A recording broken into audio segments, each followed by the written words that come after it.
Hi అండి, welcome to Missamma world. శ్రీమతి పొత్తూరు విజయలక్ష్మి గారి nostalgia కథల సంపుటి నుండి నూపప్పు నూనె మిరియం గాజు. అప్పుడెప్పుడో పిల్లలు పుట్టకముందు మా నాన్నగారు సామర్లకోటలో ఉండేవాళ్ళు. మా వాళ్లకు ఉన్న బంధుప్రీతి అంతా ఇంత కాదు. ఎవరైనా పొరుగురులో ఉంటే యావత్ మంది వెళ్ళి వాళ్ళని చూసి వస్తే గానీ తోచేది కాదు. మా నాన్నగారికి కొత్త ఊళ్ళో కొత్త ఇంటికి తల్లి, తండ్రి, అత్తగారు, మామగారు వచ్చి ఆకు వేసుకుని భోజనం చేసి వెళ్తే గాని తృప్తిగా ఉండేది కాదు. అలా నాన్నగారు ఏ ఊరు వెళ్ళినా అందరూ పొలోమని రావాల్సిందే. వచ్చి 4 రోజులు విశ్రాంతిగా ఉండి చుట్టుపక్కల ఉండే గుళ్ళు గోపురాలు చూసి ఓ సినిమా చూసేసి వెళ్ళేవాళ్ళు.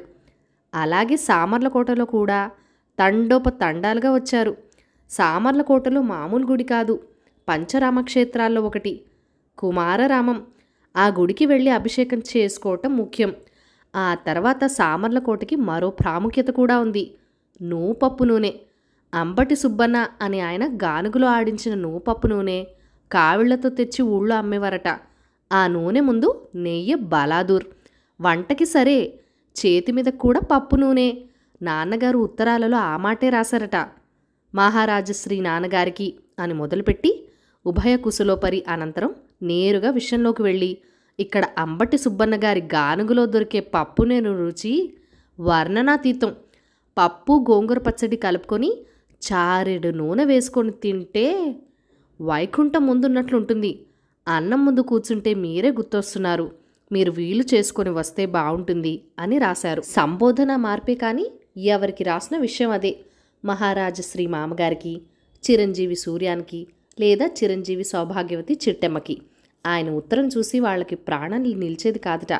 వెంటనే ప్రయాణమై వచ్చేసేవారు. నూనె నాణ్యంగా ఉంటే చాలదు, అసలు పదార్థం ఉండాలిగా. గోంగూర, కొరివికారం వంటి పచ్చళ్ళు కూడా తెచ్చుకునేవారు. వేడి వేడి అన్నంలో పచ్చడి కలుపుకొని పప్పు నూనె వేసుకుని ముద్ద నోట్లో పెట్టుకొని నిజమే నువ్వు చెప్పింది, జివ్వ లేచొచ్చింది అనేవారు. అక్కడ దొరుకుతుంది కానీ ఈ రుచి రాదు. నెల్లూరు మొలకలలాగా, గుంటూరు గోంగూరలాగా ఇక్కడ పప్పు నూనె రుచి వేరు అని ఆనందపడేవాళ్ళు. ఇక్కడ తినటమే కాకుండా ఊరికి తీసుకుపోదాం అని సరదా పడేవారు. అక్కడే వచ్చేది గండకత్తెర. నువ్వుల నూనె ఎవరి దగ్గర ఊరికి తీసుకోకూడదు. డబ్బులు ఇస్తామంటే నాన్నగారు మనసు కష్టపెట్టుకుంటారు. కన్న తండ్రి దగ్గర, పిల్లనిచ్చిన మామ దగ్గర, తోడబుట్టిన వాళ్ళ దగ్గర ఎంత పప్పు నూనె అయితే మాత్రం డబ్బులు ఎట్లా తీసుకుంటాం? చూస్తూ చూస్తూ ఎవరో సమస్యకి పరిష్కారం చూపించారంట. ఓ అణానో బేడానో తీసుకోమన్నారట.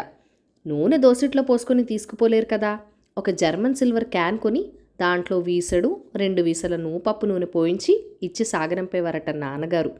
అసలే బంధువులు వస్తే ఆ ఖర్చు, పైన నూనె ఖర్చు. అంబటి సుబ్బన్న గారి గానుగు దగ్గరికి వెళ్ళి ప్రస్తుతం డబ్బు లేదు, మళ్ళీ వారం ఇస్తాను అనేవారట నాన్నగారు. నెల తిరిగేసరికి 1,000 రూపాయలు జీతాలు పుచ్చుకునే ఉద్యోగస్తులు మీరు, మీ దగ్గర సొమ్ము ఎక్కడికి పోతుంది, పట్టుకెళ్ళండి అనేవారట అంబటి సుబ్బన్న గారు. బాకీ డబ్బులు ఇవ్వటం, మళ్ళీ అప్పు పెట్టి నూనె తీసుకురావటం అనంతంగా సాగిపోయింది. హఠాత్తుగా ఆ ఊరు నుండి ట్రాన్స్ఫర్ అయ్యేసరికి చూస్తే నూనె బాకీ 70 రూపాయలు తేలింది. అంత డబ్బు హఠాత్తుగా ఎక్కడి నుంచి వస్తుంది?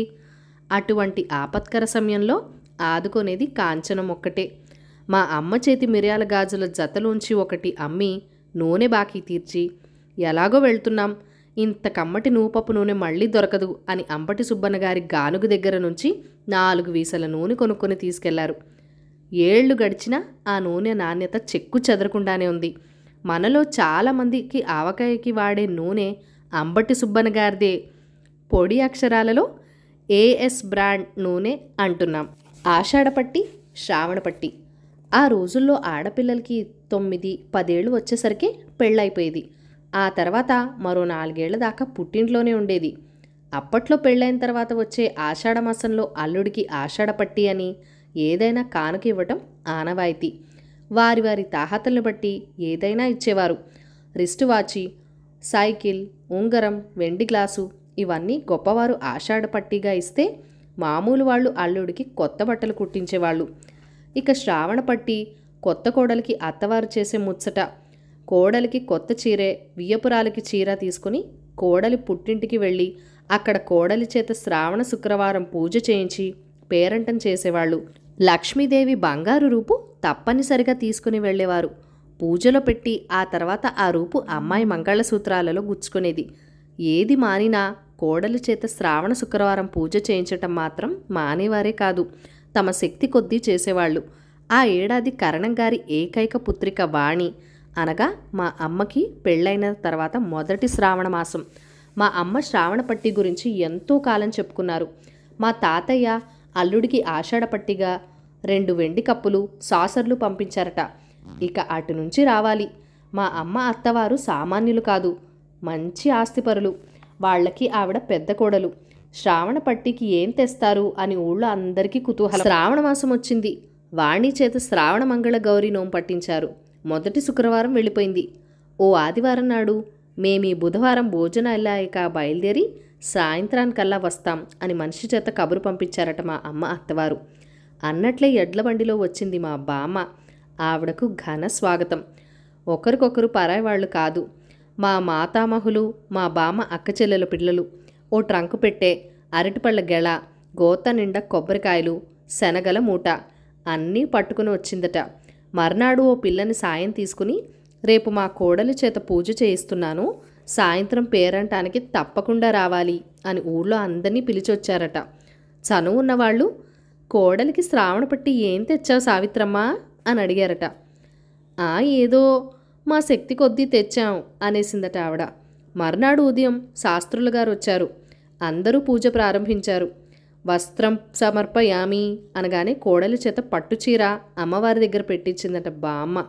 ఆభరణం సమర్పయామి అంటూ, అమ్మా లక్ష్మీ రూపు తెచ్చారా అని అడగగానే తెచ్చాను అంటూ లక్ష్మీ రూపు ఒక పేట గొలుసు అందించిందట.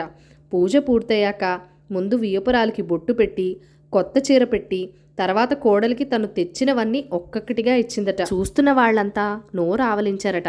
తాంబూలాలు అమర్చుకునే పెద్ద వెండి పళ్ళెం, పసుపు, కుంకుమ, గంధం, అక్షింతలు పెట్టుకునే 4 వెండి గిన్నెల గుత్తి, వెండి గవ్వలు, వెండి గచ్చకాయలు, వామనగుంటలు, ఆడుకునే పీట వెండిది. క్షణంలో ఊరంతా పాకిపోయింది సమాచారం. సాయంత్రం పేరంటంలో సందడే సందడి. నీలమాకుపచ్చ కలనేత జానెడు నెమళ్ల అంచు పెద్దాపురం పట్టుచీర కట్టుకుని మెళ్ళో కొత్త గొలుసు వేసుకుని కనువిందు చేసిందంట మా అమ్మ. అత్తారు తెచ్చిన సామాను బల్ల మీద పేర్చిపెట్టారట. పేరంటానికి వచ్చిన వాళ్ళకి కొబ్బరికాయ, 2 అరటిపళ్ళు, శనగలు, తాంబూలంతో పాటు అంచు రవికగుడ్డ. అంత ఘనంగా శ్రావణ పట్టి తేవటం ఆ ఊళ్ళో అంతకుముందు ఎప్పుడూ జరగలేదు. ఆ తర్వాత కూడా జరగలేదు. కోడలు ఆడుకుంటుందని వెండి గవ్వలు, గచ్చకాయలు, వామనగుంటలు తేవటం మాత్రం అందరికీ గొప్పగా నచ్చేసింది. అసలు ఆ ఆలోచన వచ్చినందుకే మెచ్చుకోవాలి అనుకున్నారట. ఆ తర్వాత అందరూ ఆ పద్ధతి పాటిస్తూ వెండివి కాకపోయినా మామూలు గవ్వలు, పచ్చీసు, లక్కపిడతలు, కొండపల్లి బొమ్మలు ఎవరి తాహతకు తగ్గట్టు వాళ్ళు శ్రావణ పట్టీలో తీసుకెళ్లటం మొదలుపెట్టారట. అవి చూసి కొత్త పెళ్లి కూతుళ్ళు అంతే సంబరాలు పడి వాటితో ఆటలు. వాళ్ల సరదా చూసి పెద్దవాళ్ళు మురిసిపోవటం. అప్పటిదాకా ఏదో మూస పద్ధతిలో జరిగిపోతున్న శ్రావణ పట్టి వేడుక మా అమ్మ శ్రావణ పట్టి తర్వాత కొత్త అందాన్ని సంతరించుకుంది. ఈ విధంగా అమ్మ శ్రావణ పట్టి ఒక మైలురాయిగా చాలా కాలం పాటు అందరికీ గుర్తుండిపోయింది. అందరూ చాలా కాలం చెప్పుకున్నారు గొప్పగా.